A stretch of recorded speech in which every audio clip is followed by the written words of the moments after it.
부흥하는 교회의 특징은 세 가지가 공통적으로 있습니다. 첫째는 아멘 소리가 크다 하는 것입니다.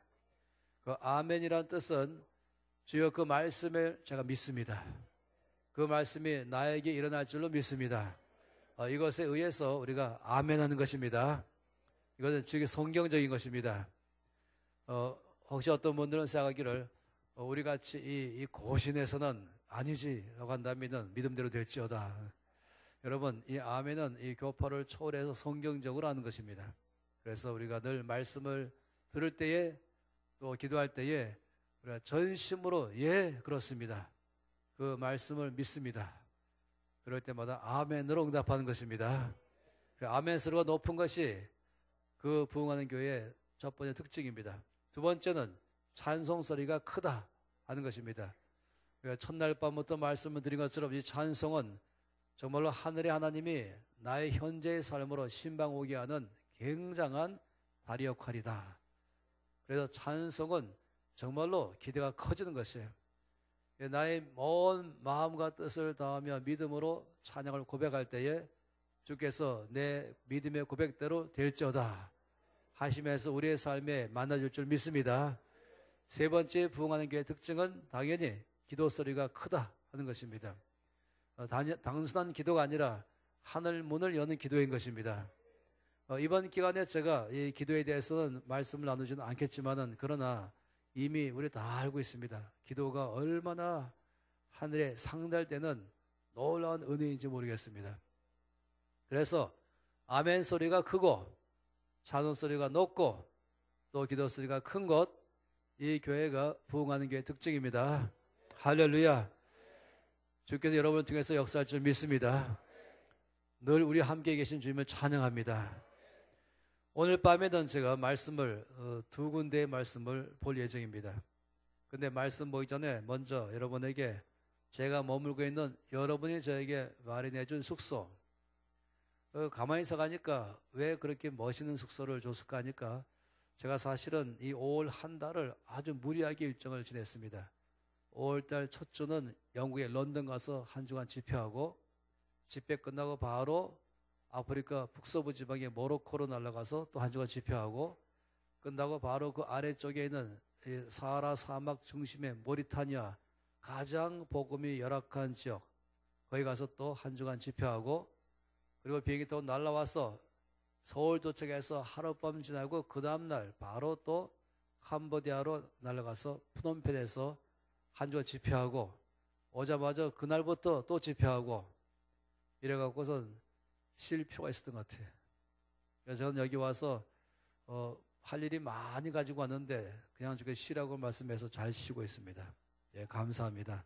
그래서 이번 주 가면서 제가 아주 굉장히 많이 이 몸도 회복되고 그런 시간들 좀 갖고 있습니다. 할렐루야. 그래서 제가 머무는 그 장소에서 이 남해 바다를 쫙 보니까 너무나 늘 놀라워서 하루에도 몇 번씩 같은 장면에서 사진 찍어서 그 시간대마다 보이는 광경이 다르잖아요. 그러다가 지금 보여주던 사진은 어제 오후 6시에 찍은 사진입니다. 그래서 보여주겠어요. 나와 있나요? 보이나요? 예. 앞에 너무 멋있는 장면. 제가 찍은 사진에 비해서 선명도가 뚝 떨어지는데 훨씬 저보다도 아름답습니다. 그래서 아주 평안하고 하늘의 구름이 너무나 멋있고, 그리고 거기 앞에 바다와 바다 옆에는 이 작은 섬들이 참 많이 있고 온 전체가 또 푸르고, 그래서 여러분이 사는 이 지역 전체가 얼마나 평화로운 것인지 또 아름다운 것인지 또 새삼 보게 됩니다. 축하드립니다. 할렐루야.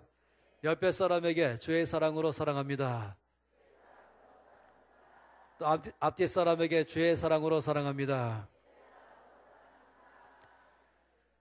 첫날의 말씀은 아신 것처럼 찬양은 하늘의 하나님이 신방 오게 하는 놀라운 비결이다 하는 걸 말씀 보았고, 어제는 종일 보았던 것은 또 삼손의 수수께끼가 나의 삶에 얼마나 또 중요한 열쇠인가 하는 걸 보았습니다.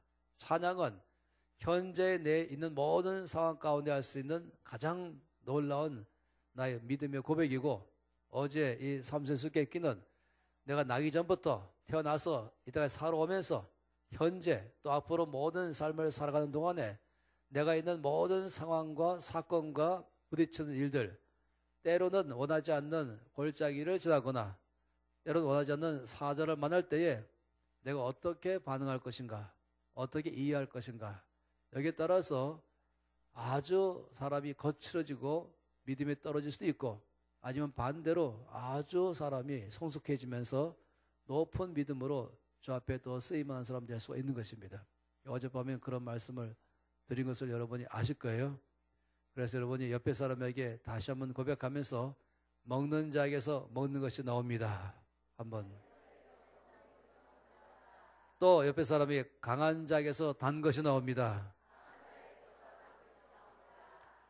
이 교회가 역사가 80년쯤 되다 보니까 연세가 많으신 몇 분이 있잖아요.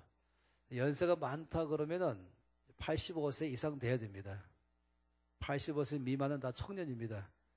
그래서 85 이상 되신 분만 있다면 연세 많으신 분. 근데 이제 그런 분들 제가 아까 우리 담임 목사님께 여쭤봤어요. 이 85 이상 되신 분들이 제 말씀을 잘 알아듣습니까? 좀 물어봤었어요. 김민환 사님이 80세 넘은 권사님들에게 권사님 제 말 알아들어요? 그랬더니 몰라. 그런데 왜 계세요? 담임 목사님이 앉아있으라 그랬어. 그렇게 하셨는데 여기 계신 분들은 총명하신 것 같습니다. 할렐루야. 그리고 사실상 쉬운 게 아니거든요. 왜냐하면 부흥집회라고 여는데 부흥집회면서도 90분 강의하고 또 뭘 쉬었다가 또 강의하고 10시 반까지 하니까 이 보통 일이 아닙니다. 그래도 여러분이 아주 껐떡없이 계신 거 보니까 분명히 청년임에 확실합니다. 여러분 청년입니다. 85세 미만은 다 청년입니다. 오늘 말씀은 먼저 마태복음 1장 말씀을 보겠습니다. 마태복음 1장입니다. 1장 1절에서 16절입니다.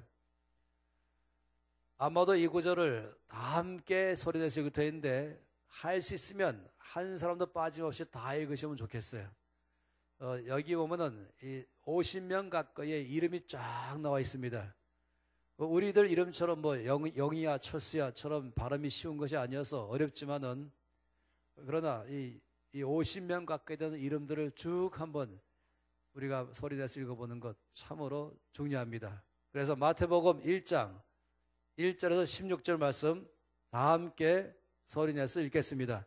아브라함과 다윗의 자손 예수 그리스도의 계보라. 아브라함이 이삭을 낳고 이삭은 야곱을 낳고 야곱은 유다와 그 형제들을 낳고 유다는 다말에게서 베레스와 세라를 낳고 베레스는 헤스론을 낳고 헤스론은 람을 낳고 람은 아비나답을 낳고 아비나답은 나선을 낳고 나선은 살몬을 낳고 살몬은 라합에게서 보아스를 낳고 보아스는 룻에게서 오벳을 낳고 오벳은 이새를 낳고 이새는 다윗 왕을 낳으니라.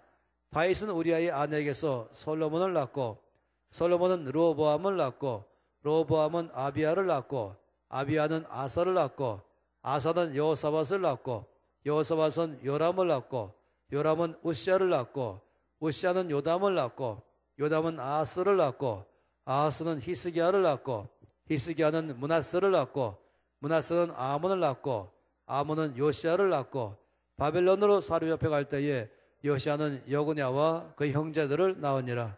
바벨론으로 사로잡혀 간 후에 여고냐는 스알디엘을 낳고 스알디엘은 스룹바벨을 낳고 스룹바벨은 아비웃을 낳고 아비웃은 엘리야김을 낳고 엘리야김은 아서루를 낳고 아서루는 사독을 낳고 사독은 아킴을 낳고 아킴은 엘리웃을 낳고 엘리웃은 엘라사를 낳고 엘라사는 mat단을 낳고 mat단은 야곱을 낳고 야곱은 마리아의 남편 요셉을 낳았으니 마리아에게서 그리스도라 칭하는 예수가 나시니라.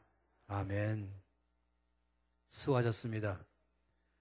제가 저학기 1학년 때부터 하나님 앞에 약속하기를 결심하기를 하루에 구약 8장 또 신약 석장 11장을 읽지 않고는 공부하지 않기로 결정했습니다. 공부하려면은 먼저 구약 8장과 신약 석장 읽고 공부하겠다.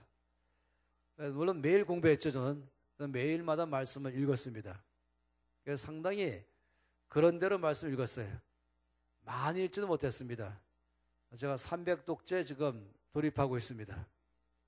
근데 제가 정말 죽기 전까지 600독은 해야 되겠는데 하는 마음인데 그렇게 오면서 이제 한 번은 이제 이 10대 후반 때에 성경을 몇 독했냐라고 물어볼 때에 제가 좀 마음이 꺼림칙한 게 있었습니다. 그게 뭐냐면은 이 마태복음 1장 말씀 때문에 꺼림칙했어요. 여기만 오면은 다 읽기 싫어가지고 그냥 대각선으로 쭉 읽고 났었습니다. 그래갖고 일독했다 할 때마다 꼭 이 부분이 걸린 것이에요. 저에게는 이 말씀이 별 의미가 없어 보였습니다. 누가 누구를 낳고 하면서 50명의 이름이 쭉 나오는 것이 그렇게 의미가 없어 보였습니다. 또 10대 때에 믿지 않는 친구들이 흔히 저한테 약간 웃으면서 하는 말이 뭐 성경은 낳고 이렇게 많이 나오냐 뭐 이렇게 또 말하기도 하죠. 그러다가 이제 제가 사역자가 된 후에 어느 날 이 마태복음 1장에 오늘 읽었던 이 말씀에 대한 저의 이 태도가 옳지 못한 것을 알게 됐어요. 이거는 분명히 하나님의 말씀이거든요. 또 신약의 제일 첫 번째 책 마태복음, 또 마태복음의 1장, 그러니까 신약을 출발하는 이 엄청난 하나님의 은혜가 출발하고 있는 신약 성경의 제 첫 번째 책에 나오는 이 말씀을 제가 너무 소홀히 여긴 것에 대해서 몹시 부끄러웠습니다. 그래서 어느 날 이제 이 말씀을 공부하기로 결정했습니다. 여기 나오는 아브라함부터 시작해서 쭉 보면서 마리아까지 여기 나오는 사람들을 보기 위해서 이제 창세기부터 시작해서 한 말씀 한 말씀 이 사람들에 대해서 연구까지 하면서 이 말씀을 묵상하기 시작했습니다. 그런데 의외로 얼마큼 시간 걸렸냐면 3개월 걸렸습니다. 이 16절을 공부하기 위해서 3개월 동안 거의 구약 전체를 공부하게 됐다고 볼 수 있겠죠. 그런 다음에 얼마나 이 말씀이 은혜로운 말씀인지, 얼마나 이 말씀이 중요한 말씀인지 깊이 은혜를 받고 깨닫기 시작하고 무릎을 꿇고 주 앞에 손들고 찬양하고 또 감사하면서 이 말씀을 마무리 지었던 것을 기억하고 있습니다. 그래서 어느 성경보다도 지금 읽었던 이 말씀이 얼마나 중요한지를 깊이 실감했던 시간이었습니다. 이 말씀은 1장 1절이 제목입니다. 뭐라고 되어 있습니까? 아브라함과 다윗의 자손 예수 그리스도의 계보라. 그러니까 한마디로 말하면 예수 그리스도의 우리가 많이 말하는 족보 이렇게 말하는 것이에요. 계보 또는 족보 같은 것이죠.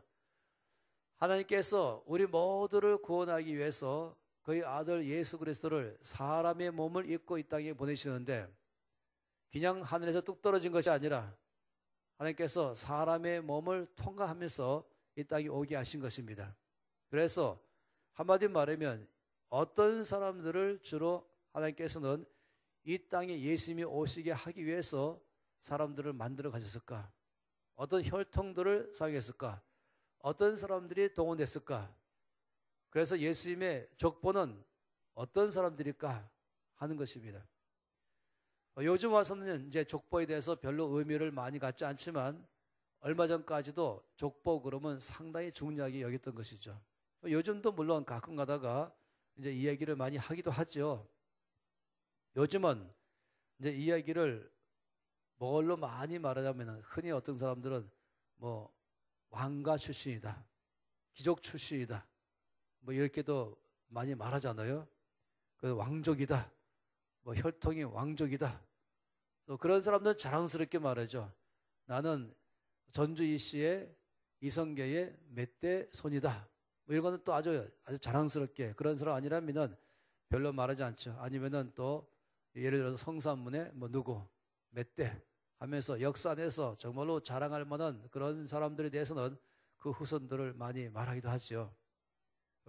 그런데 요즘은 이제 또 다르게 말하기를 명문가라고 많이 말하죠.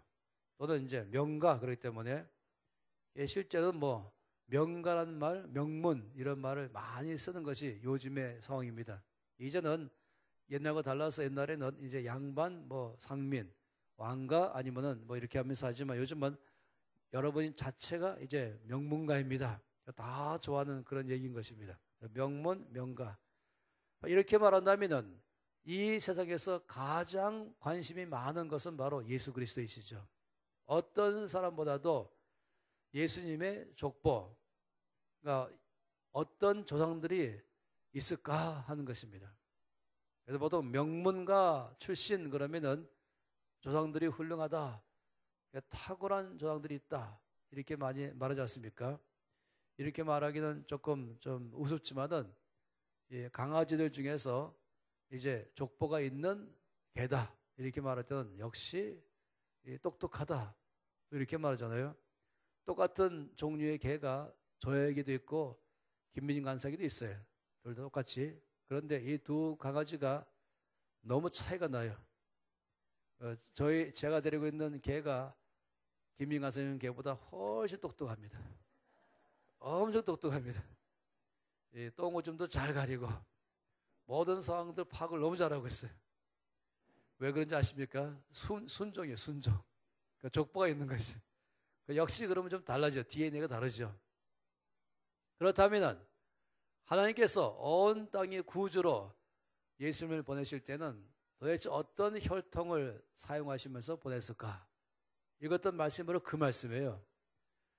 여기서 예수 그리스도의 족보다, 계보다 그럴 때는 한마디로 하나님께서는 예수님을 어떤 사람들을 통해서 이 땅에 오게 하셨을까?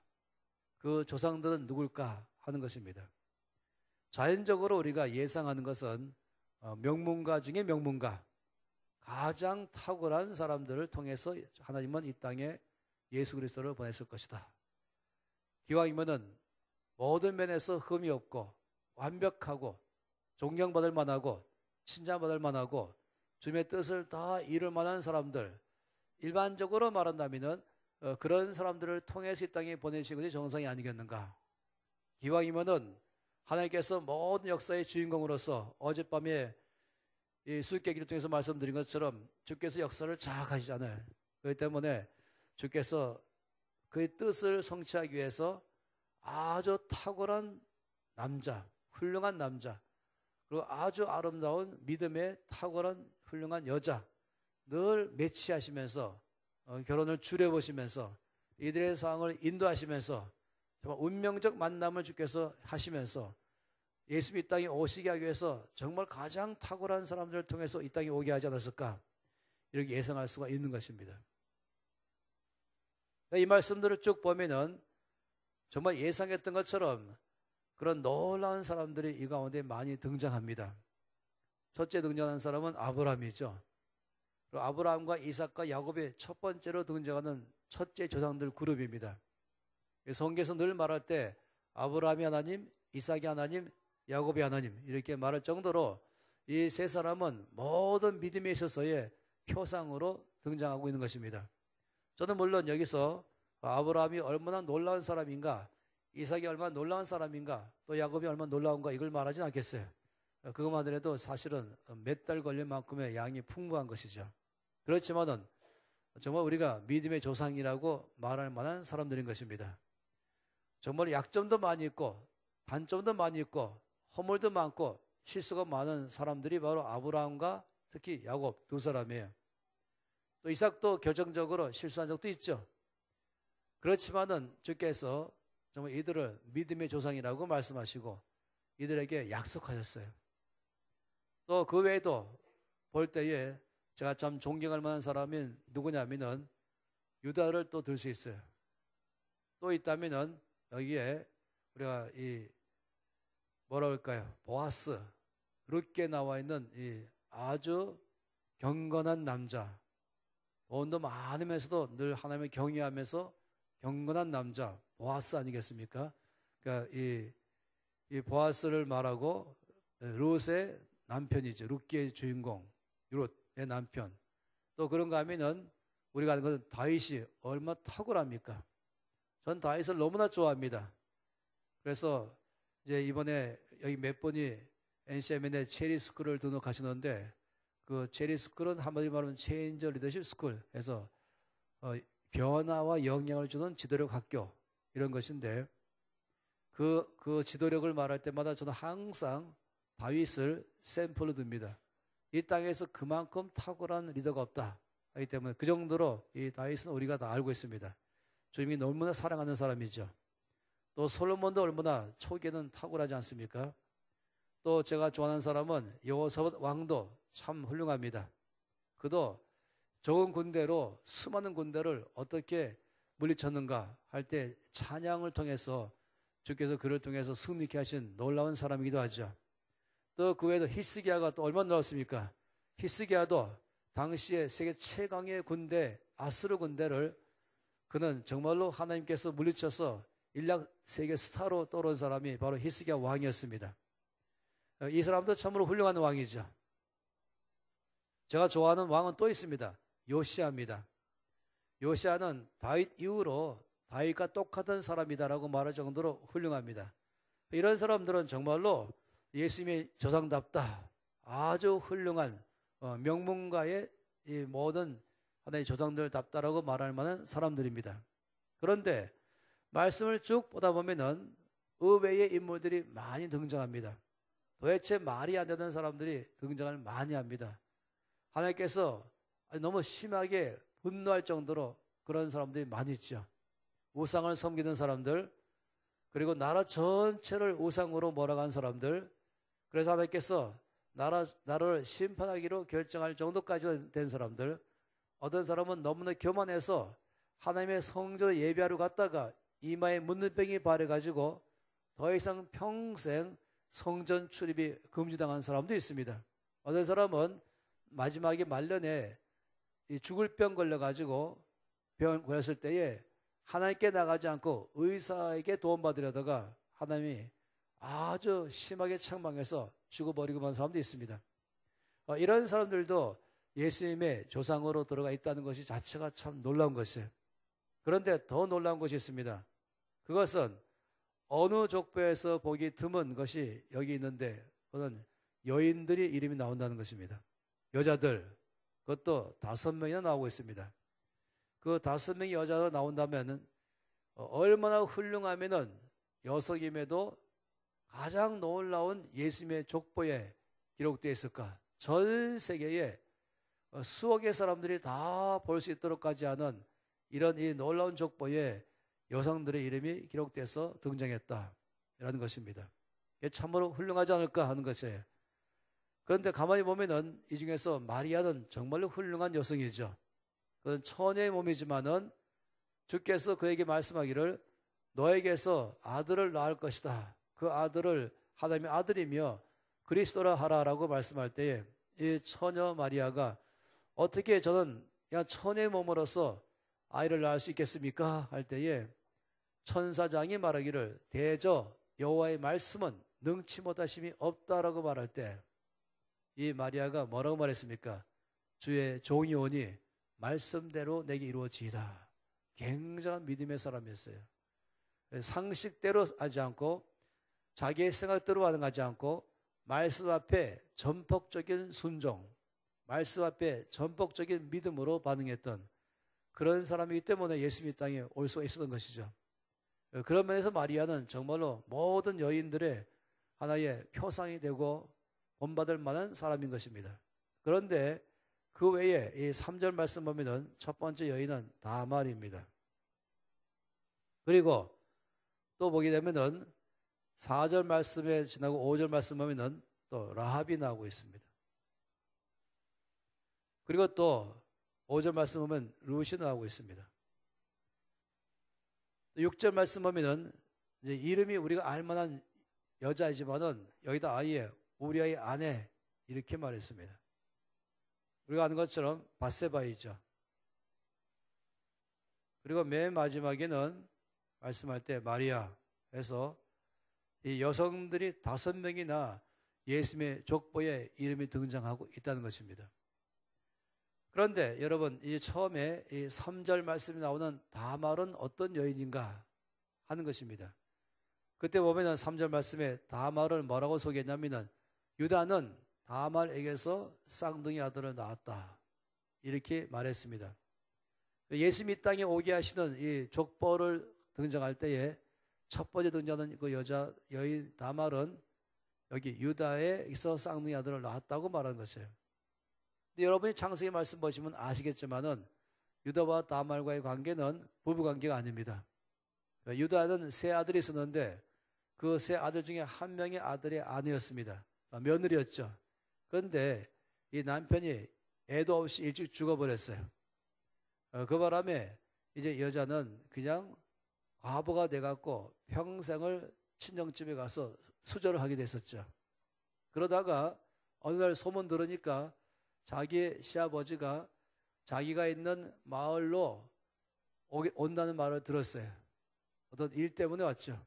이랬더니 다말은 창녀로 변장해가지고 길에서 자기 시아버지를 유혹했어요. 그리고 동침했죠. 그리고는 돈 달라 하지 않고 돈 대신에 당신에게 있는 이 도장을 달라 그랬어요. 그러니까 참 이상하다. 그래 줬죠. 나중에 이 유다가 소문 들으니까 이 며느리가 임신했다. 을 듣게 됐어요. 이 과부가 임신하면은 당시에 의하면은 그냥 돌로 죽이는 것이에요. 가운데 마을 중간에 끌어당기고 죽이라 그랬죠. 근데 이제 이 며느리가 죽기 전에 사람들에게 말하기를 내 뱃속에 있는 아이의 아빠는 이 도장의 주인입니다. 라고 말했죠. 이 보니까 시아버지인 거예요. 그래서 유다가 말렸죠. 죽지 않게 하고. 그리고 거기서 낳은 아들이 쌍둥이 아들인 것이에요. 이것이 예수님의 족보에 들어가게 된 것입니다. 첫 번째 여인은 바로 놀랍게도 이 정상적 부부관계가 아닌 정말로 이 말할 수 없는 그런 입으로 담기 어려운 관계 속에서의 거기 나오는 여자 다말, 거기서 나오는 쌍둥이 아들 이렇게 나와 있는 것입니다. 두 번째 여인은 이제 라합이죠. 이 라합 이렇게 말할 때는 이 라합은 여호수아서 2장에 나와 있는 그 기생 라합인 것입니다. 그러니까 여리고 성에 살고 있는 가나안 여자인 것이죠. 주님께서 모든 여리고 성의 사람들은 다 죽이라고 말씀했죠. 그런데 라합과 그의 온 가족은 죽지 않고 살아남았습니다. 왜냐하면 두 명의 정탐꾼을 숨겨줬잖아요. 숨겨주면서 하나님께서 반드시 하나님께서 당신 통해서 이 땅을 정복할 터인데 그때 우리와 우리 가정은 목숨을 살려달라고 요청하고 그래서 약속했죠. 그래서 살아남았어요. 그런데 히브리서 말씀에도 기생 라합 이렇게 말했습니다. 정상적인 여인이 아닌 것이에요. 그런데 이 라합은 나중에 그 정탐관 중에 한 명, 바로 이 유다의 이 아브라함이 쭉 가는 아브라함과 유다로 흘러가는 그 혈통에 갖고 있는 유다 지파의 그 정탐꾼 함께 그 남자와 함께 결혼했어요.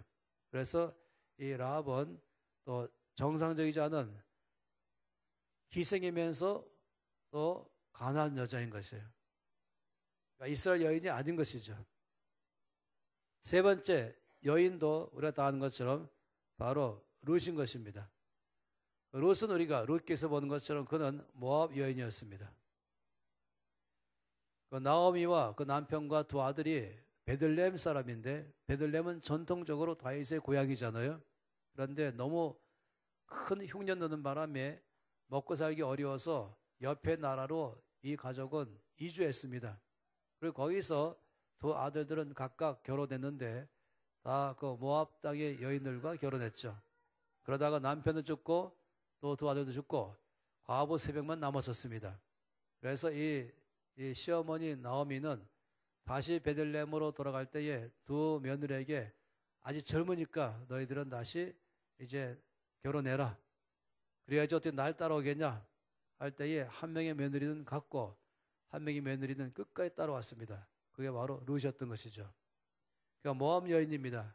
그런데 거기서 이 경건한 남자, 그러니까 유다 지파에 속한 경건한 남자인 이 보아스를 만나서 이제 결혼하고 거기서 아들을 낳으면서 다시 말하면 이제 다윗의 할머니가 된 것입니다. 다윗 왕의. 이것이 바로 성경에서 말하고 있는 룻입니다. 성경 말씀에 올 때에 하나님께서 모세에게 말씀하기를 모압 족속과 암몬 족속은 절대로 하나님의 총회에 들어오지 못하게 하라. 금지시켰어요. 왜냐하면 하나님 백성들이 가는 길을 막아서 버렸거든요. 그 바람에 이스라엘 백성들이 그냥 빠른 길로 쉽게 갈 수 있는데 이들이 막아선 바람에 하나님이 싸우지 말라 그러시고 길게 돌아가는 바람에 엄청 고생을 많이 했어요. 그래서 하나님이 이를 방해한 족속들 그래가지고 주께서 이들을 하나님의 총에 절대 금지시켰었어요.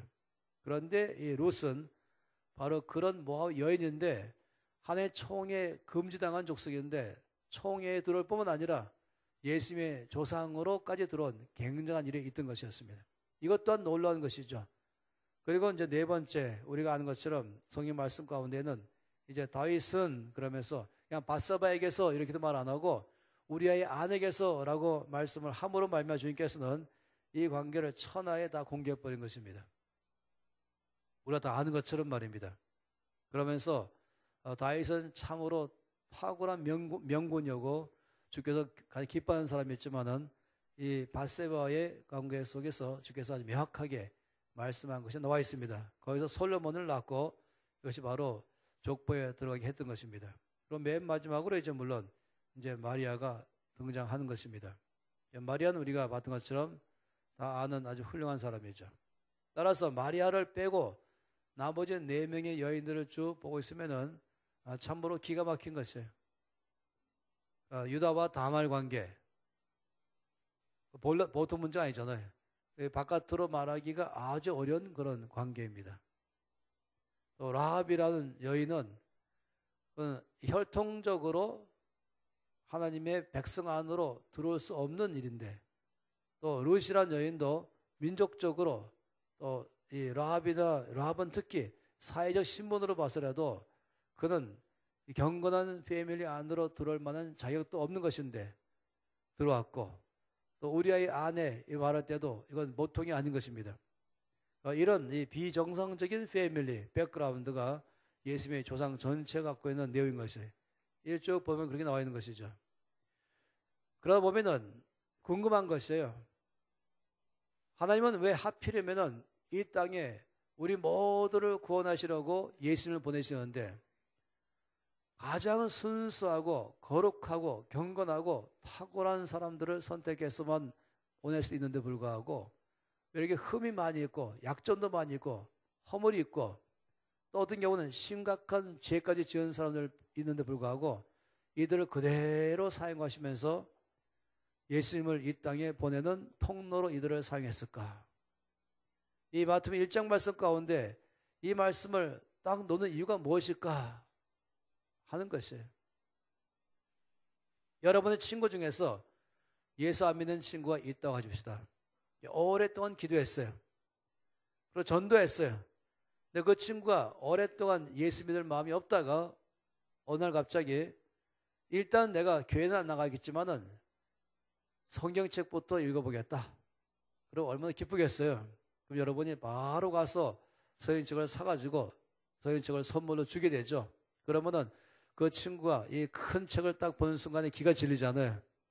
그러니까 어디서도 읽으면 좋겠냐 물어보면 여러분들은 제일 쉬운 것은 신약이야. 신약이 어딘데? 여러분 마태복음 딱 펼치면서 마태복음 1장부터 읽기 시작해. 그럼 예수님을 알게 될 거야. 1장을 친구가 읽었어요. 이는 처음 재미가 없는 거예요. 누가 누구를 낳고 쭉 나오는데 예수님의 족보다. 전화 걸었어요, 여러분에게. 야, 이해가 안 된다. 여기에 지금 예수님의 족보라 그러는데 이 사람은 누구냐? 그럼 여러분이 다말은 유다의 며느리인데 거기서부터 나왔고 라합은 원래 기생인데 또 됐고 또 룻은 또 이방 여인인데 됐고 또 다윗은 남의 자기 부하의 아내와 육신관계 가졌고 이런 얘기를 쭉 하고 있으면은 아마 친구가 전화 끊어. 뭐 이런 뒤죽박죽인 집에서 나오는 예수님 내가 왜 믿냐? 적어도 내가 예수 믿으려면은 가장 경건하고 가장 거룩하고 가장 완전하고 의롭고 모든 면 영적으로 도덕적으로 사회적으로 모든 면에서 훌륭해야 그래야 믿을만 하지 않겠냐. 그런데 기본적인 기본 수준 평균 수준 이하의 사람들 통해서 예수님이 왔다니까 내가 뭘 믿겠냐. 그리고 딱 덮을 수 있어요. 예수 안 믿어 이럴 수 있잖아요. 그 여러분 어떻게 설명하실래요? 그럴 때 이게 바로 지금 이 마태복음 1장 말씀에 조사한 결과인 것입니다. 질문이 있는 것이 왜 하나님께서는 굳이 이런 사람들을 예수님이 오게 하시는 통로로 사용하셨을까 하는 것입니다. 여러 가지를 볼 수 있겠지만 저는 여기서 가장 먼저 보고 싶은 것이 있습니다. 왜 주께서는 이렇게 흠도 많고 약점도 많고 실수도 많이 하고 영적으로도 또 도덕적으로도 또 사회적인 신분으로 봐도 여러 면에 볼 때마다 참 흠이 많이 있는 사람들을 왜 조상으로 사용했을까? 뭐를 말씀하시는가? 왜 예수님이 이런 사람 통해서 왔을까? 첫 번째로 확인한 게 뭐냐면은 하나님의 놀라운 사랑을 여기서 발견할 수 있습니다. 이 사람들에 대해서 머리로 이해가 도저히 안 되는데 여러분 성경 전체 창세기부터 요한계시록까지 말씀 읽다가 이해가 안 될 만한 일이 많이 있어요. 도대체 이해가 안 되는 게 있어요. 그때마다 그것을 올바르게 이해하려고 한다면 비밀번호를 입력해야 돼요. 여러분 집에 들어갈 때에 요즘은 비밀번호를 입력해야 들어가는 것처럼 또 어디 들어갈 때는 패스워드를 입력하세요. 그래 들어가는 것처럼 하나의 패스워드인 것입니다. 이 하나의 말씀의 이 비밀을 알 수 있는 패스워드는 무엇일까? 그건 뭐냐면은 하나님은 사랑이시라. 이것을 입력해야 그 안에 보물창고로 들어가시는 것입니다. 주님의 뜻을 올바르게 이해하려고 한다면은 그 말씀을 잘 이해 안 될 때마다 거기다가 하나님은 사랑이시라. 이거를 입력하면 그러면은 이제 드디어 문이 열리는 것입니다. 그래서 그 안으로 들어가는 것입니다. 따라서 이 말씀 볼 때도 도대체 예수 안 믿는 사람들은 이해가 안 되잖아요. 어떻게 이렇게 이런 사람들이 하나님은 예수님의 조상으로 사용했을까 할 때에 반드시 우리가 알아야 될 것은 왜냐하면은 이런 사람들을 사용했다는 것은 곧 하나님의 사랑이 얼마나 놀라운가 이것을 말하는 것입니다. 하나님의 이 사랑의 가장 큰 특징이 뭔지 아십니까? 그건 용서인 것입니다. 용서하시는 사랑. 저희 말씀 보면은 그런 말씀으로 꽉 차 있지 않습니까? 예를 들어서 이사야서 1장 18절에 뭐라고 말씀했습니까? 여호와께서 말씀하시되 오라 우리가 서로 변론하자. 너희 죄가 주홍 같을지라도 눈같이 희어질 것이요 또 너희 죄가 지동같이 붉을지라도 양털같이 되리라. 기독교의 특징은 뭔지 아세요? 그것은 용서인 것입니다. 과거를 묻지 않는 것입니다. 아무리 험악한 세월을 살았다 할지라도 아무리 악한 삶을 살았다 할지라도 주께서 회개하고 돌아오면 주님은 다 용서하십니다. 과거를 깨끗하게 하십니다. 지동같이 붉을지라도 양털같이 되리라. 이것이 기독교의 핵심이에요. 옛날에는 이 성경책이 전체가 빨간색을 칠해졌어요. 다 그랬어요. 왜 그런지 아시죠? 예수 믿는 우리들의 삶에서 가장 중요한 것은 뭐냐면 예수님의 피인 것입니다. 십자가에서 흘리신 보혈인 것입니다. 우리는 기독교 그러면 항상 십자가를 뺄 수 없잖아요. 십자가 의미가 뭘 말한 것입니까? 그냥 예수님이 돌아가셨다 이걸 말한 것입니까? 아니죠. 십자가는 뭘 말하냐면 나에게 대한 하나님의 사랑을 말한 것입니다. 십자가를 바라볼 때마다 우리는 아는 것은 내가 너를 이만큼 사랑한다. 얼마큼? 너의 모든 죄를 내가 대신 다 내 아들 예수에게 다 옮겨버리고 대신 죽게 함으로 말미암아 너의 죄가 다 처리되었다. 너의 죄가 예수님의 흘리신 모든 피로 말미암아 깨끗함을 입었다. 그래서 우리 모든 죄를 다 처리하셔서 용서하시고 깨끗하게 해서 하나님 앞에 죄 없는 자로 만드는 것, 이것이 바로 기독교의 핵심인 것입니다. 이 땅의 모든 종교는 몇 가지 큰 공통적 목표가 있는데, 첫째는 자기 모든 과거의 죄와 허물들을 어떻게 다 해결할 수 있을까? 이것을 해결하지 않으면은 이 무거운 짐이 되는 거예요. 이 죄를 짊어지고 살면은 무거운 짐을 지는 사람처럼 무거운 짐을 계속 지면 허리가 구부러지거든요. 그럼 몸이 망가지는 것이에요. 그러니까 어깨 이 짐이 무겁다는 거 알지 않습니까? 그러면 사람이 아주 지쳐버리고 그리고 망가지게 되어 있죠. 그런데 예수를 믿는 순간 이 모든 죄의 짐이 다 벗겨져 버린 것입니다. 자유해지는 것입니다. 용서받은 것입니다. 그렇기 때문에 너의 죄가 지동같이 붉을지라도 양털같이 되리라. 또 이사야서 44장 22절 말씀에는 뭐라고 말씀했습니까? 내가 내 허물을 빽빽한 구름이 사라진 같이 내가 너의 죄를 안개에 사라진 같이 도말하였다. 넌 내게로 돌아와라. 내가 너를 구속하였다. 놀랍지 않습니까? 내가 너의 허물을 빽빽한 구름이 사라진 것처럼, 빽빽한 구름이 있으면 아무것도 안 보이잖아요. 깜깜하잖아요. 근데 다 사라지고 청명한 하늘이 된다. 또 내가 너의 죄를 얼마큼 해결했냐면 안개에 사라진 같이, 꽉 앞뒤로 알 수 없는 안개가 다 사라지면 훤히 보이는 것처럼 이만큼 내가 너의 죄를 다 도말하였다. 그러므로 너는 내게로 돌아오라. 이렇게 말했어요. 저는 이 이사야서 44장 22절 제 성경 구절 오른쪽에다가 이렇게 적어놨어요. 뭐라고 적었냐면은, 옛날에는 신문 보면은 하도 잃어버린 사람 많아가지고 옛날 신문에는 심인 이렇게 되어 있어요.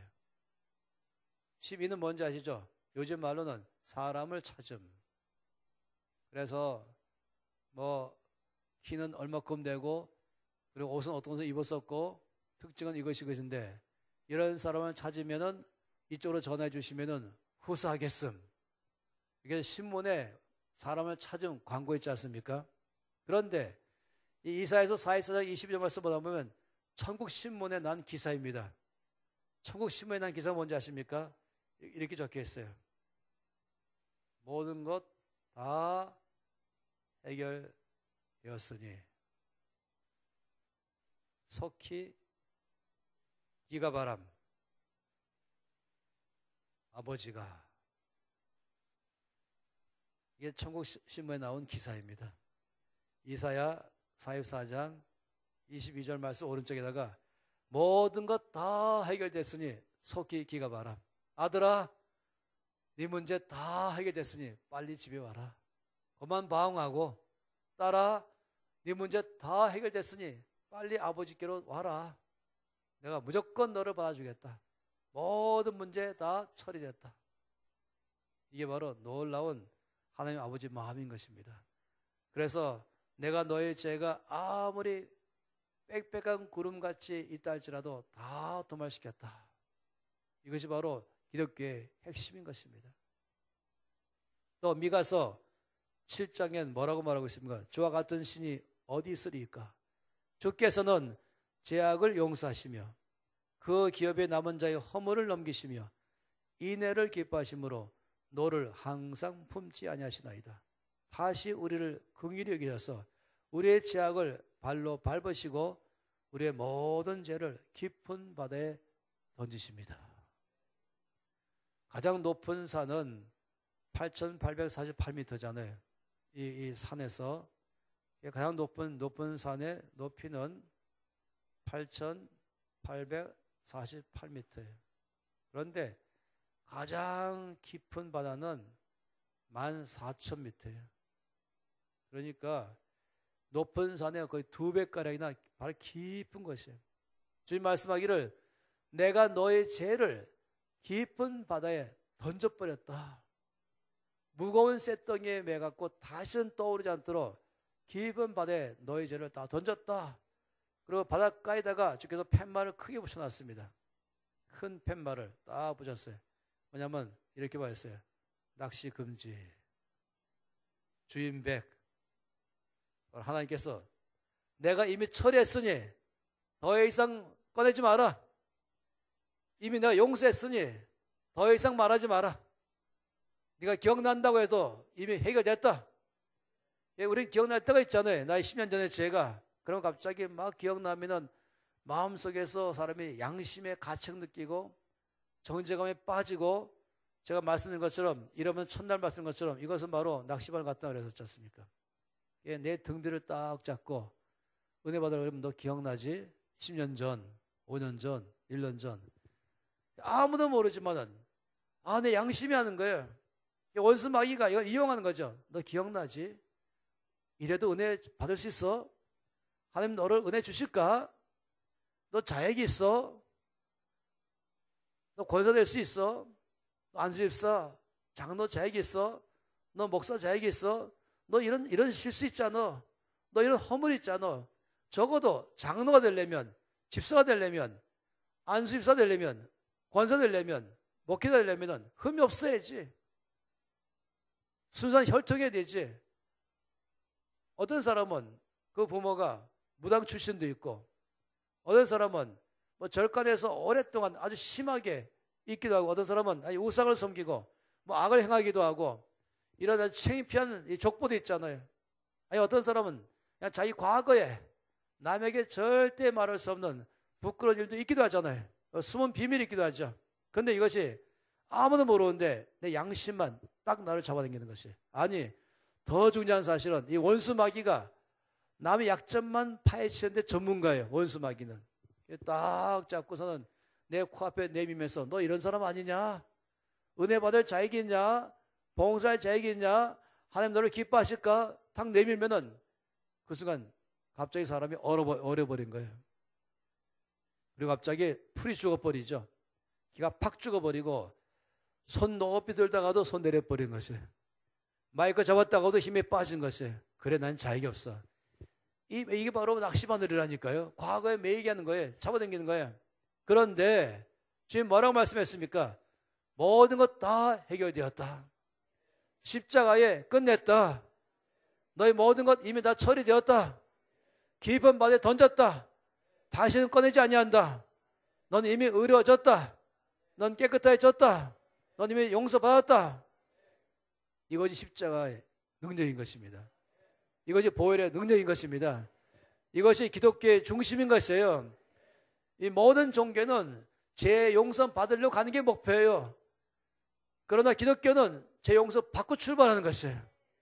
출발 자체가 십자가로 출발한 것입니다. 출발 자체가 예수님 피로 출발한 것입니다. 출발 자체가 이미 나의 모든 과거 전체를 다 십자가에서 못 박아버리시고 끝내버리시고 예수의 피로 다 깨끗이 해버리시고 나를 깨끗함을 잊게 하셔서 출발하게 하신 것입니다. 할렐루야. 여러분, 이것이 모든 종교와 차이가 있는 것이에요. 불교는 뭐 다른 종교를 말하기 참 죄송하지만 샘플로 말하기 모든 종교 마찬가지지만 이 모든 자기 업보를 다 처리하기 위해서 이렇게 해야 되고 저렇게 해야 되고 뭐 이 절간에 벽돌 하나를 기와장 하나 놓고 기둥 하나 세울 때마다 나의 업보가 사라지고 이런 식으로 또 삼보일배를 해야 되고 전등을 몇 개 다냐에 따라서 다 해결되고 불교는 더 돈 많이 갖다 내요. 근데 기독교는 그게 아니라 그런 것 때문에 돈 내는 적 한 번도 없죠. 돈 1원도 낼 필요도 없어요. 왜냐하면 십자가로 이미 다 끝냈습니다. 모든 것 다 끝냈습니다. 여기 말씀하여 그렇기 때문에 너희 죄가 주홍같이 될지라도 눈처럼 희어질 것이다. 너희 죄가 진홍같이 이 붉어지게 아주 진하다 할지라도 흰 눈처럼 될 것이다. 양털처럼 흰 양털처럼 될 것이다. 십자가의 능력을 믿으십시오. 예수님의 보혈의 능력을 믿으십시오. 여러분, 이 마태복음 1장에 나와 있는 이 심각한 사람들을 보면서 이 용서에 대해서 이해하지 못하면, 이 하나님의 어마어마한 사랑을 이해 못하면 이 말씀 이해 못할 거예요. 그런데 오히려 이 마태복음 1장 말씀 보고 있다 보면은 와, 이런 하나님이시구나. 뭐 이런 사람들이 예수님 조상이야. 뭐 이런 종교는 내가 왜 믿어? 이렇다면 이건 완전 세상적인 얘기인 것이에요. 그런데 이런 사람들이 하나님께서 예수님이 이 땅에 오게 한 통로로 사용하셔서 왜 그랬을까? 그것은 하나님은 용서하신 분이기 때문에. 그렇다면 모든 사람들이 소망이 생기는 거죠. 그러면 나도 주 앞에 나갈 수 있겠네. 그럼 나도 소망이 있네. 나도 나 같은 사람도 받아주시겠네. 그래서 하나님, 저 같은 사람도 받아주십니까? 그러면은 이 마태복음 1장에 나오는 이 50명 가까이 사람들이 다 손 버젓들면서 큰 소리로, 그럼요, 나를 보세요. 우리를 보세요. 우리 같은 사람이 있지 않습니까?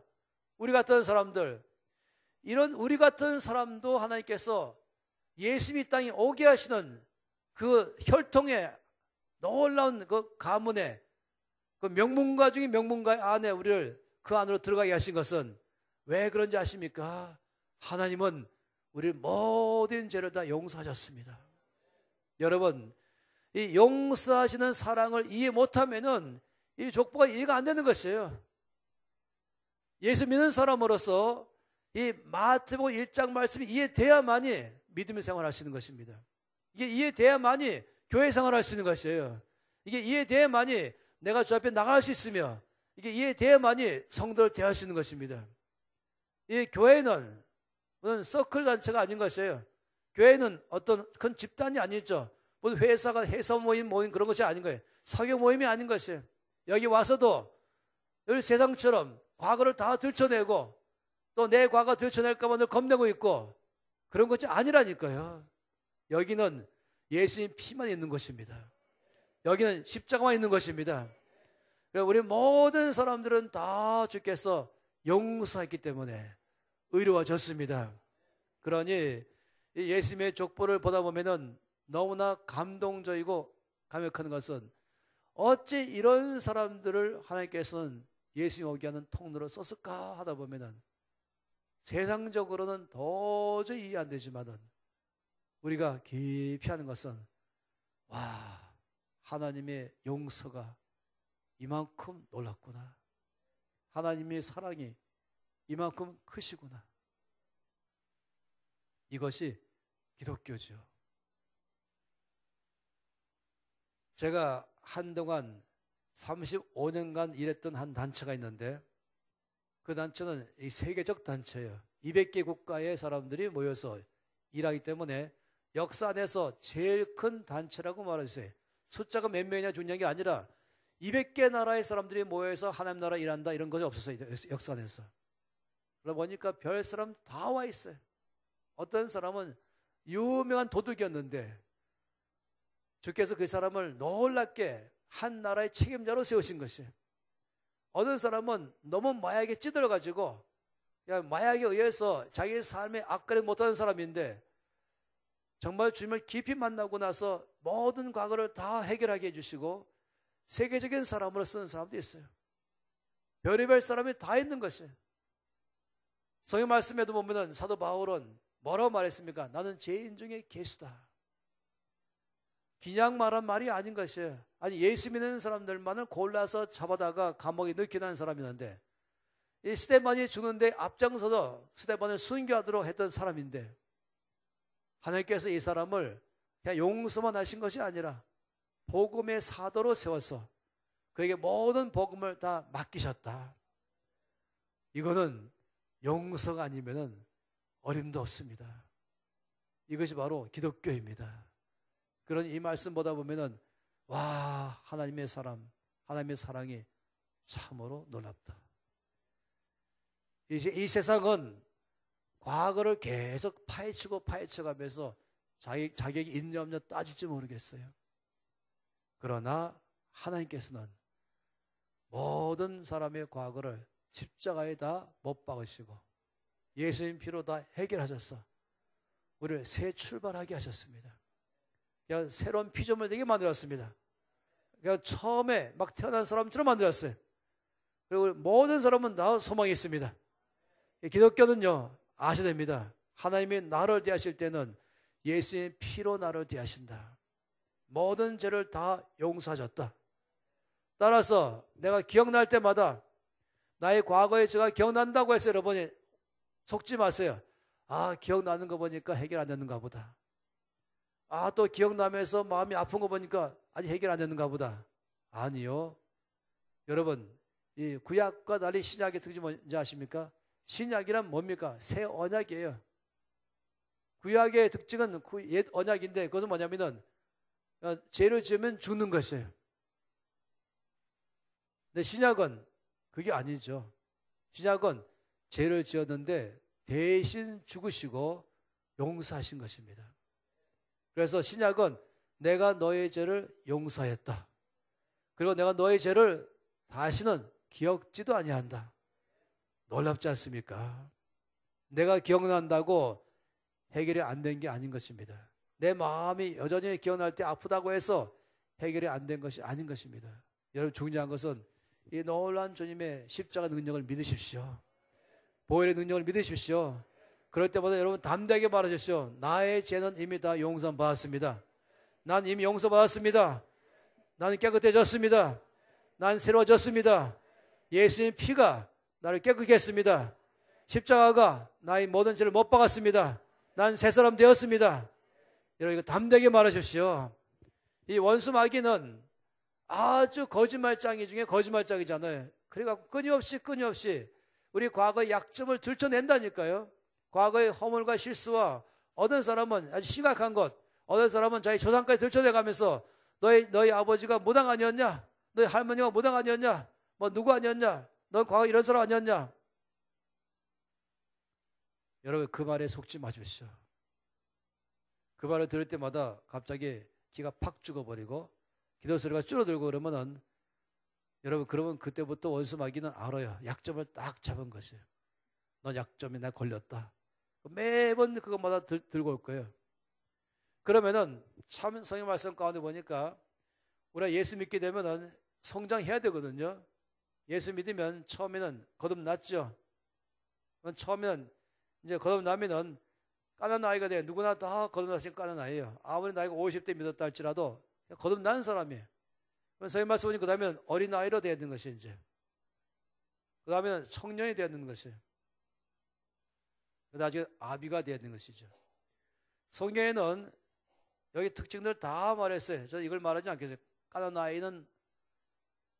아이 특징, 어린아이 특징, 청년의 특징, 아비의 특징.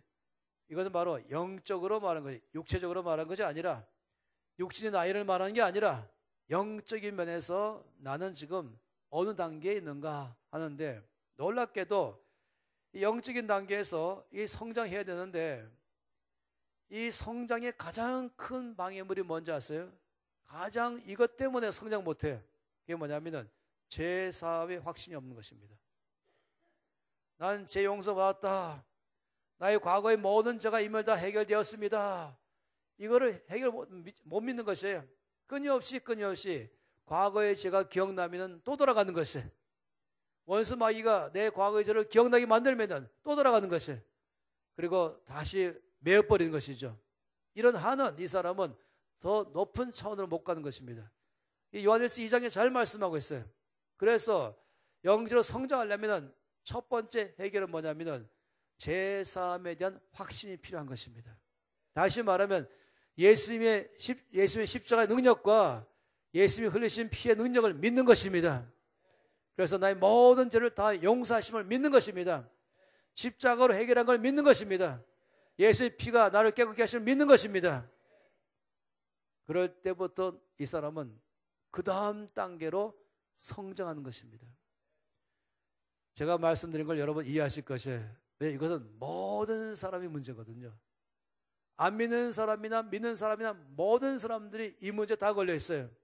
그런데 참으로 놀랍게도 오직 하나님은 이 문제를 해결하는 방식으로는 예수님의 십자가와 피로만 해결하도록 하셨습니다. 이 외에 다른 게 없습니다. 그렇기 때문에 우리가 예수님의 십자가가 나의 모든 죄를 이미 처리했습니다. 예수님의 보혈로 나는 이미 깨끗해졌습니다. 이거를 믿기만 하면은, 그걸 선포하면은, 기억나도 그때마다 선포할 때 나의 죄는 이미 보혈로 깨끗해졌다. 십자가로 해결됐다. 난 제선 받았다. 난 예수의 보혈의 능력을 찬양합니다. 이렇게 이제 선포해버리면 이제 원수 마귀가 몇 번 계속해서 나를 자꾸만 잡아당기다가 안 통하네. 이제 더 이상 못할 것이에요. 그때부터 쭉 자라나기 시작합니다. 어떤 사람은 예수 믿은 지 30년 지나가도 이 문제 해결 안 되니까 항상 거기 멈춰 있어요. 따라서 이것은 먼저 해결될 필요가 있습니다. 오늘 밤에 끝내십시다. 이제 더 이상 이것 때문에 매이지 마십시다. 더 이상 과거에 매이지 마세요. 이 마태복음 1장 말씀은 신약의 출발이에요. 다시 말하면 복음의 출발이에요. 복음은 무엇입니까? 영어로 말하면 굿뉴스인 것이에요. 가장 놀라운 소식, 가장 훌륭한 소식. 그건 뭐냐면 나의 모든 죄가 다 해결됐습니다. 십자가로 처리했습니다. 그리고 보혈로 깨끗해졌습니다. 이것만큼 나의 인생의 삶을 자유케 한 건 없습니다. 나는 자유해졌습니다. 찬양 부를 때에는요, 저는 이 모든 찬양의 출발은 이 자유함으로 출발하는 것이에요. 여기 오는 사람은 이미 예수님의 피와 십자가로 난 자유했습니다. 난 용서받았습니다. 난 새로워졌습니다. 난 새 생명 얻었습니다. 난 사망에서 생명 옮겨갔습니다. 난 저주에서 축복 옮겨갔습니다. 난 어둠에서 빛으로 옮겨갔습니다. 난 하나님의 자녀가 되었습니다. 이것이 바로 우리 모든 믿음의 출발이라니까요. 이것은 기쁨이요, 이건 자유, 이건 내 안에서 모든 이 즐거움으로 나오는 것입니다. 그래서 저는 모든 예배가 축제가 되어야 된다라고 말하는 사람입니다. 이 중에 NCMN에 와서 훈련 받으신 분 계시죠? NCMN의 모든 예배는 제가 강하게 말하기를 축제, 처음부터 춤추는 거 당연하지 않겠어요? 손뼉치는 당연하지 않겠어요? 이런 앉아 예배 어디 이렇습니까? 일어나서 몸을 움직이면서 춤을 추면서 즐거워하면서, 이게 기독교라니까요. 기독교는 우울한 종교가 아니에요. 기독교는 기쁨이요, 생명이요, 자유함이요, 모든 새 사람 된 것이 기독교의 출발인 것입니다. 세상 사람들이 교회를 보면서 맨날 울고 있냐, 얼굴이 맨날 이렇게 모든 죄의 질문을 찌르는 사람처럼 이렇게 꽉 눌려 사냐, 이러면 누가 예수 믿겠어요? 당신은 왜 즐겁습니까? 자유합니까? 정말로 그런 삶을 사시 바랍니다. 할렐루야. 옆에 사람 보시면서 한번 자유한 사람답게 활짝 웃어보세요. 나는 자유합니다 말해보세요. 난 제산 받았습니다 말해보세요. 난 용서 받았습니다 말하세요. 예수의 피로 나는 깨끗해졌습니다 말하세요. 이거는 우리를 아주 자유 속에 들어가는 것입니다. 그러니 예수님의 족보를 보고 있으면 정말로 기독교를 보는구나, 복음이 여기서 열리는구나, 신약이 펼쳐지는 것이에요. 이 마태복음 1장 말씀, 놀라운 이 사람들의 이름을 주께서 왜 기록했을까? 하나님 왜 이런 사람 통해서 예수님이 오게 했을까?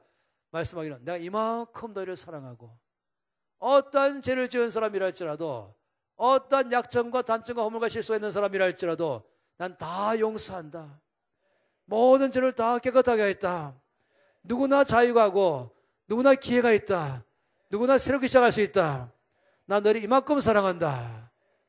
이것이 바로 신약 아니겠습니까? 그러니 오히려 예수님을 알고 싶어서 마태복음 1장 말씀을 읽다가 왜 이런 사람들이냐라고 여러분 친구가 질문하면 이때말로 기독교를 잘 설명할 때인 것입니다.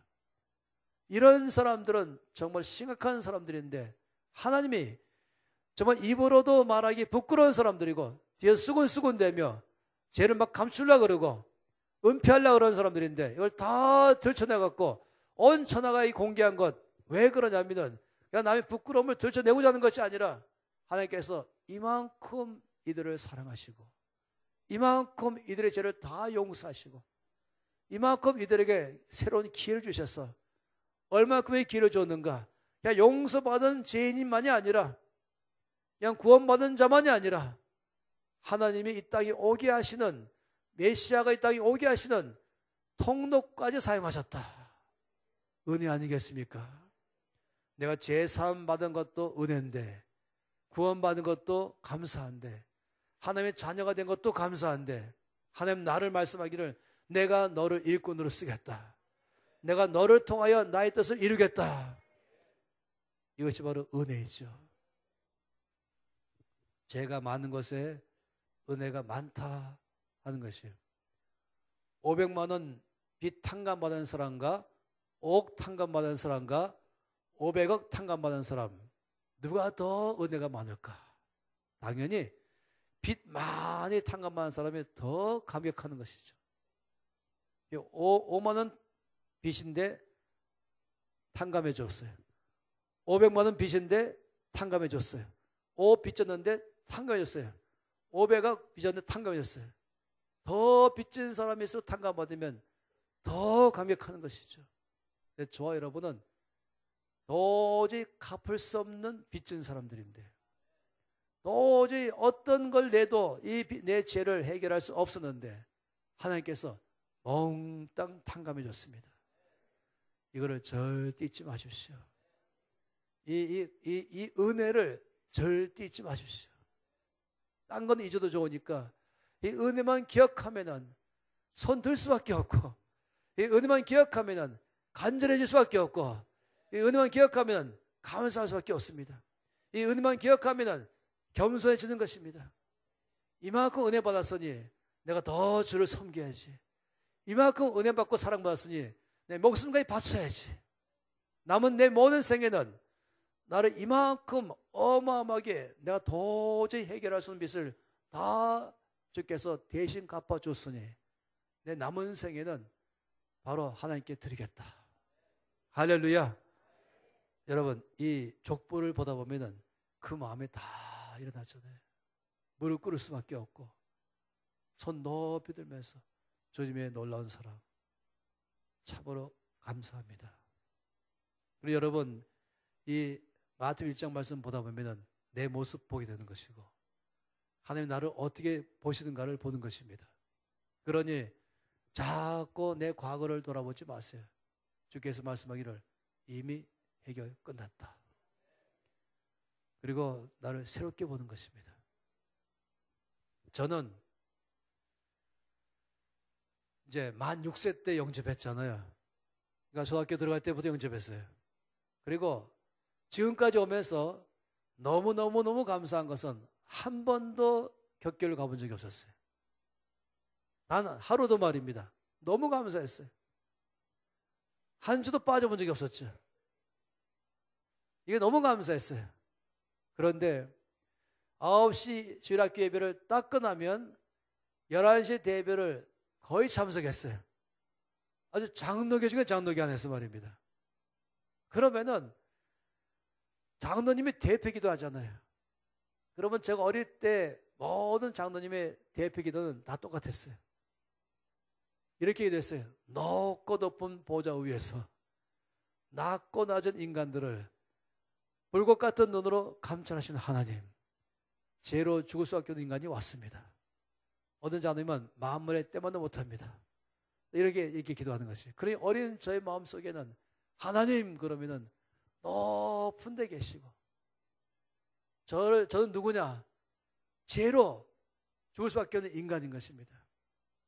기가 팍 죽어서 있는데 하나님 저를 바라보시는데 웃지도 않고 저의 죄를 보시면서 엄격하고 딱딱하고 무섭고 심판주로 저를 보시는데 눈에서 불이 쫙 나오는 것이, 이 어린 제 마음속에 불꽃 같은 눈으로 감찰하신다. 그래서 제가 죄만 보는 거 생각했어요. 저한테 하나님께서 이 종이 한 10배쯤 긴 종이를 아주 무뚝뚝하게 쑥 내미는 거예요. 제 마음속의 그림이. 그럼 제가 감히 용기 내갖고 하나님 이게 무엇입니까? 그러면은 하나님 말씀하기를 내가 천사 수사대를 동원해서 지난 한 주간 동안에 너의 모든 죄들을 다 나에게 낱낱이 보고서이다. 회개하라. 뭐 이런 줄 알았었어요. 하나님 그러면은 늘 제가 어릴 때 갖고 있는 그것이 꽉 차 있었어요. 그 앞에 가면 늘 저는 죄인이고 내 죄만 기억나고 이 죄로 죽을 수밖에 없는 나 자신 나가고. 그런데 또 중고등부 때는 이 중고등부 부장 장로님이 저를 더 심하게 만들었어요. 이 부장 장로님이 대피 기도를 또 어떻게 하냐? 하나님, 아버님 이렇게 하는 것이. 그러니 하나님께 나갈 때 항상 긴장하고 항상 무릎 꿇고 늘 내 죄를 보시면서 막 지적하신 하나님만 바라보는 것이에요. 그 장로님이 누구냐면은 가난 농군학교 시작한 김용기 장로님이었습니다. 그리고 대학 다닐 때도 그때 대학교 1학년 때인가 2학년 때인가 늘 학교 끝나고 집에 가는 길에 교회당 들려서 이거 조금 더 큰 교회당인데 그건 늘 교회당에 혼자 저 뒤에 앉아서 혼자 잠깐 기도하고 가는데 그날은 제가 놀랍게도 기도하는 저의 옆에 제가 또 대섰어요. 그날 처음 제가 알았어요. 제가 앉자마자 무슨 기도를 시작하는지. 제가 앉자마자 시작하는 기도 이거죠. 하나님 아버지, 이 죄인이 왔습니다. 용서해 주시옵소서. 이게 출발이었어요. 그리고 제가 옆에서 그날은 먼저를 지었는데 죄를 지은 것이 없어요. 입에 딱 붙은 거예요. 이 죄인이 왔습니다. 용서해 주시옵소서.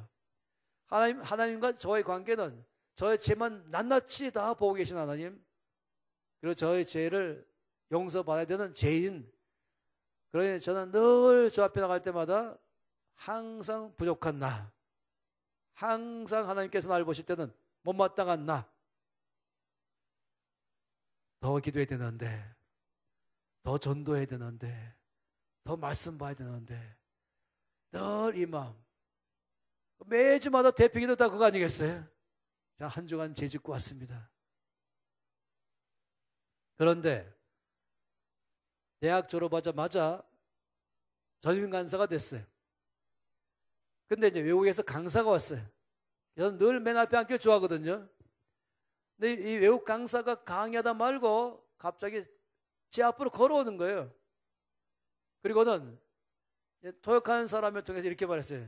형제님, 하나님이 형제님에게 하실 말씀이 계십니다. 하실 말씀이 계신다고 저에게 보여줬습니다.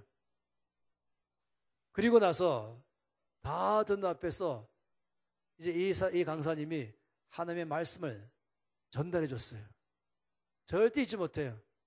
이런 말씀했어요.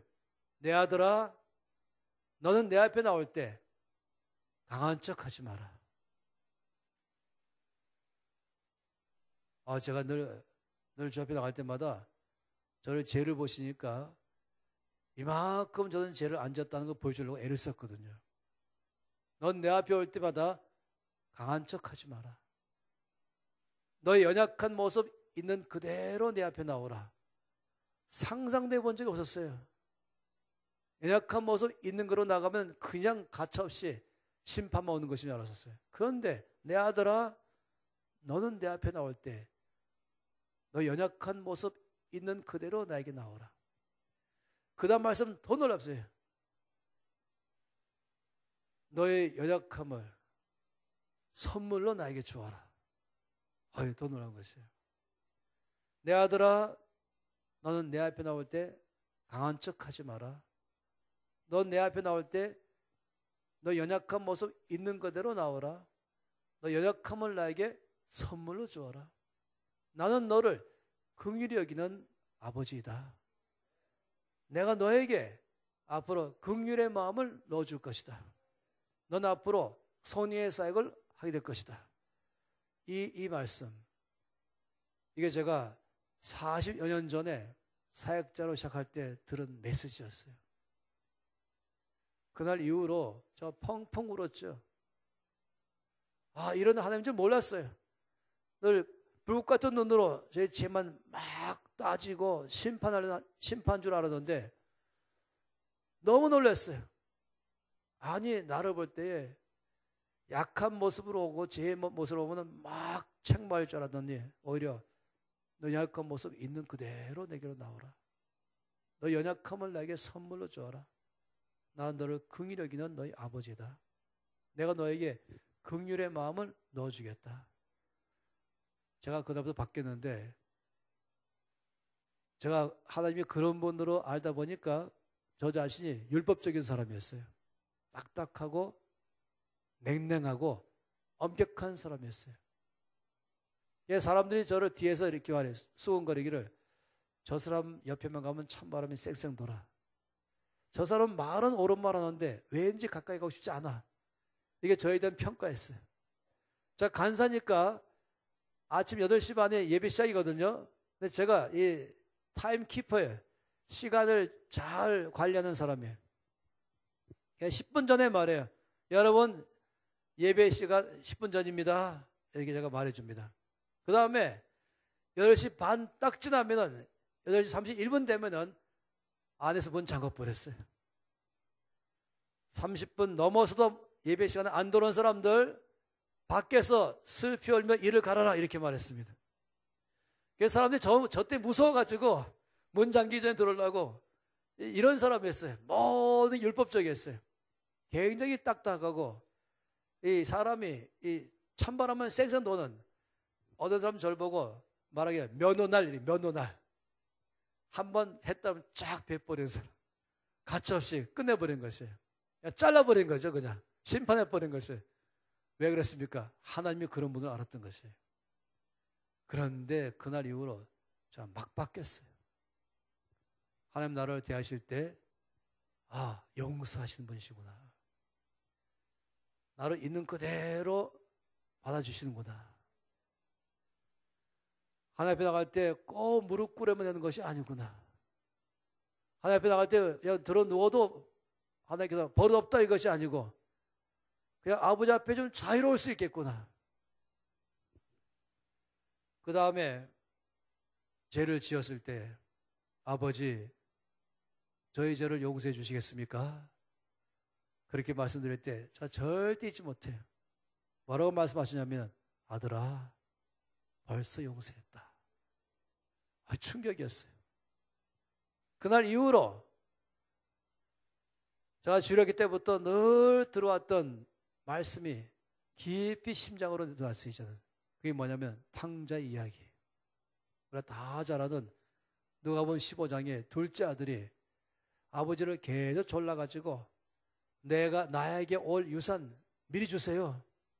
나 이 시골에서 이 갑갑한 데서 살지 않고 이 꿈도 없는 데 살지 않고 내가 이 돈 받아서 도시 나가서 사업해서 성공해서 아버지를 모시겠어요. 겨우 아버지가 허락했죠. 유산을 미리 줬죠. 어떻습니까? 도시로 나가서 허랑방탕하게 다 써버렸다. 더 이상 쓸 돈도 없을 만큼 되었을 때 설상가상 심각한 기근이 있었다 그랬죠. 흔히 많이 말하는 IMF가 터지니까 멀쩡한 사람도 직장을 잃어버렸는데 이 아들이 먹고 싶어서 먹고 살 길이 없으니까 취직하려고 그러니까 취직할 자리가 없는 거예요. 그래서 겨우 얻는 것이 어딘지 아시죠? 돼지 치는 것. 이스라엘 사람들, 유대인들은 돼지를 안 쳐요. 이방인들은 치는 것이지. 그런데 오죽하면은 돼지 치는 일까지라도 했을까? 근데 그 정도가 아니었어요. 돼지가 먹는 지엽 열매를 먹는지라. 그러니까 월급도 쥐꼬리만 하고 하도 너무나 경제적으로 사정이 어려우니까 그냥 겨우 거기서 약간만 먹는 거예요. 그러니까 허기지고 영양실조 걸리고 늘 피곤해 지쳐있고 급기야 병 걸렸습니다. 너무나 병 걸리고 배고프고 헐벗고 하니까 갑자기 아버지 집이 떠올랐죠. 아버지 집에는 모든 게 풍족한데 근데 갈 수가 없잖아요. 체면이 있죠. 염치가 있죠. 얼마나 큰 소리 뻥뻥 치고 나오는데 또 버텼어요. 또 버티니까 더 아프기 시작했어요. 이러다가 죽겠구나 하니까 도저히 안 돼가지고 아버지 집으로 가자. 가면은 무조건 빌자. 아버지한테 이렇게 말하자. 무릎 꿇고 저는 아들을 자기가 없습니다. 그냥 저를 이 품꾼의 하나로만 받아주시면 그냥 제가 열심히 일할 테니까 먹여주고 재워만 주시면 되겠습니다. 이렇게 하자. 그리고 이제 드디어 아버지 집으로 갔습니다. 제가 주일학교 때 들은 이야기 그대로인 거예요. 얼마나 많이 들었겠어요. 이제 이렇게 언덕이 있는데 이 아들이 드디어 언덕까지 딱 갔어요. 보니까 저기 집이 있는 것이 아버지 집. 자신이 없어요. 도저히 자신이 없어요. 이게 돌아갈까? 근데 돌아갈 길이 없잖아요. 이제는 그래서 어쩔 수 없이 억지로 마지못해서 무조건 창피하지만 이제 아버지 집으로 걸어가기 시작했어요. 근데 한편 이 둘째 아들을 보낸 아버지는 매일마다 밭에서 일하고 저녁 때 집에 오면은 집에 안 들어가고 대문 바깥에 앉아가지고 얘가 언제 오나, 얘가 살았나 죽었나, 밥은 제대로 먹고 있나, 병원 혹시 안 들었나, 이거 편지 한 통도 없고 전화 한 통도 안 하고 그 흔한 이메일과 카톡도 안 보내고 도대체 소식이 없으니 처음에는 막 화가 났다가 나중에 걱정했다가 나중에는 그냥 제발 사람은 있어도 그 정도의 이 둘째 아들에 대한 이 아버지. 그리고 이제 껌껌해지면은 고개를 푹 떨구고 오늘도 안 오는구나. 그 집으로 아버지가 들어갔었죠. 그날도 이제 아버지가 마당에서 대문 앞에 서 있는데 저 멀리 누가 걸어오는 것이에요. 바로 아들이었죠. 아버지가 벌떡 일어났어요. 달려가기 시작했죠. 이 아들이 누가 오는 거예요. 보니까 아버지였어요. 그러니까 어떻게 했습니까? 아버지 그러면 갔겠습니까? 가다 말고 갑자기 섰버렸어요. 그럼 얼굴도 쳐다보기 못했죠. 몸을 돌이켰어요. 거기 푹 숙이고. 근데 아버지가 와봤더니 거지 중에 산거지. 아주 더럽고 냄새나고 모욕도 안 하고 이발도 안 하고 새 옷도 못 갈아입고 그리고 병까지 들었고 죄까지 지은 이 아들이 딱 있는 것이에요. 그 순간 아버지 어떻게 했습니까? 눈에서 불이 팍 나오고 뚜껑이 열려서 연기가 막 나오고 손이 몽둥이로 바뀌고 입은 칼로 바뀌고 그랬습니까? 그럴 만도 하지 않겠습니까? 그런데 이 아버지 어떻게 했습니까? 이 어쩔 줄 몰라고 부끄러워하는 이 아들을 아버지가 제일 먼저 어떻게 했어요? 그냥 달려오더니 두 팔로 꽉 안아줬죠. 첫 마디 말이 뭐겠습니까? 아들아, 잘 왔다. 아들아, 보고 싶었다. 아들아, 사랑한다. 빨리 집에 가자.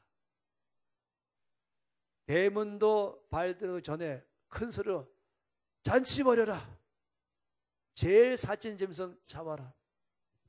아들 데리고 가서 그 더러운 옷 다 벗겨서 불태워버리고 옷 입을 모욕 다 시키고 가장 좋은 옷을 갈아입혀주고 손에 가락지를 끼워주고 그건 뭘 말하냐면 앞으로 이 재산 다 네 거야 또 말할 것이고 잔치가 일어나는데 이 아버지는 너무 배가 불러가지고 밥도 안 먹고 춤만 추는 아버지. 내 아들이 살아 돌아왔어요. 드디어 내 아들이 왔어요. 그런 아버지. 저는 이것이 그때 이후로 심장에 들어왔어요.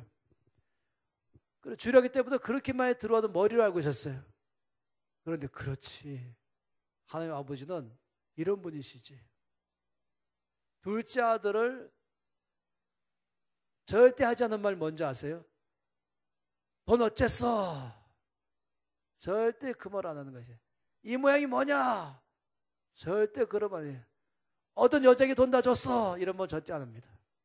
그냥 처음부터 사랑한다. 잘 왔다. 절대로 어째서 왜 한 번도 말하지 않으시고 그냥 사랑한다. 모욕시켜주고 모든 더러운 걸 다 씻겨준 거죠. 모든 옷 더러운 옷 다 불태웠다. 뭡니까? 나의 과거의 모든 잘못된 행실 다 불태워버리고 새 옷을 입혀주시고 보일러 깨끗하게 해주시고 그리고 대잔치를 벌이신 아버지. 여러분, 이게 심장에 와야 되는 것이에요. 이 마태복음 1장 말씀은 그 하나님 아버지를 말한 것이에요. 엄격하고 딱딱하고 무섭고 두려운 율법적인 아버지가 아니라 웃지도 않고 늘 아주 이 왕같이 심판주가 아니라 이 탕자의 아버지가 이 아버지라니까요. 이 아버지가 바로 저와 여러분의 아버지라니까요.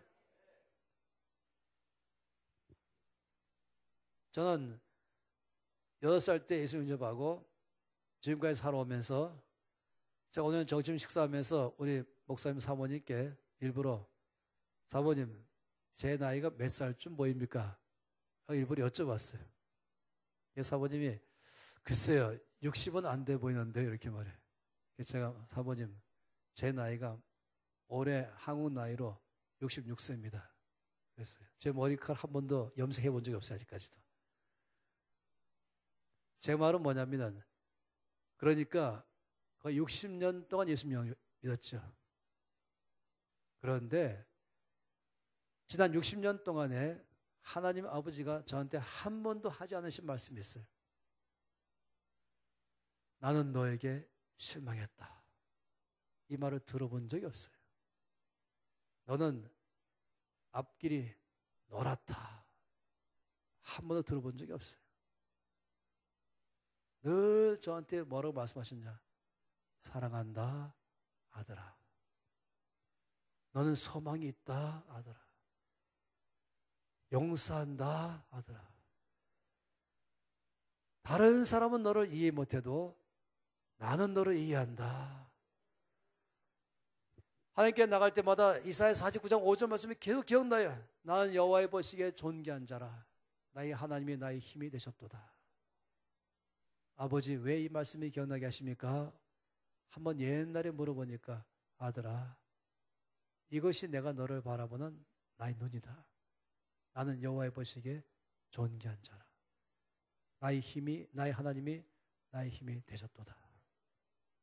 할렐루야. 그러지 얼마나 놀랍습니까? 제가 이제 이 간사가 된 다음에 처음으로 하나님의 음성을 듣는 법을 배우기 시작했어요. 저도 기대가 컸죠. 하나님 사무엘이 들은 것처럼 저에게도 말씀하세요.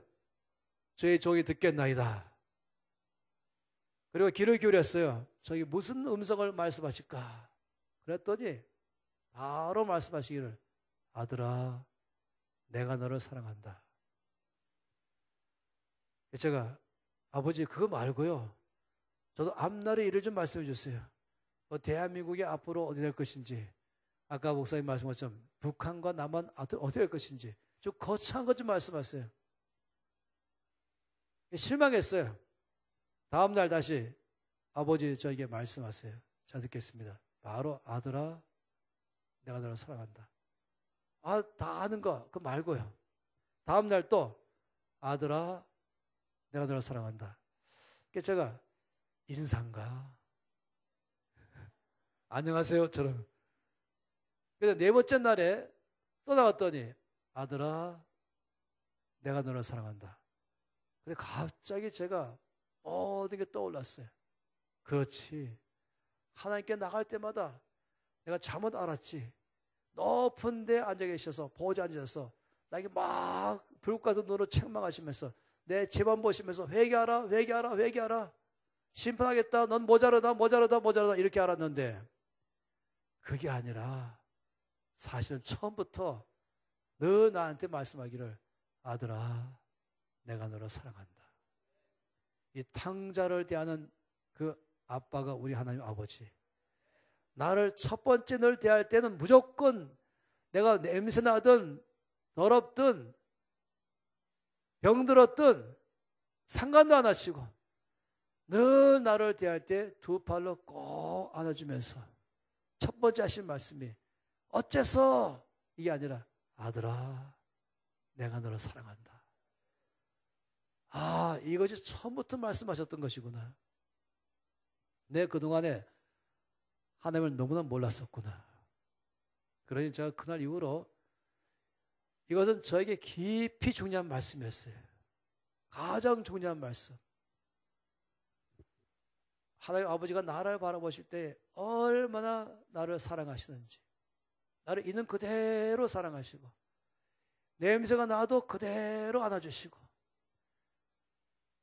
더러워도 그대로 안아주시고, 실패해도 그대로 안아주시고, 오히려 나를 씻겨주시고 새 옷으로 갈아입혀 주시고 내 앞에 잔치를 베푸시고, 이런 아버지, 이게 마태복음 1장에 다 나오잖아요. 감격하는 것입니다.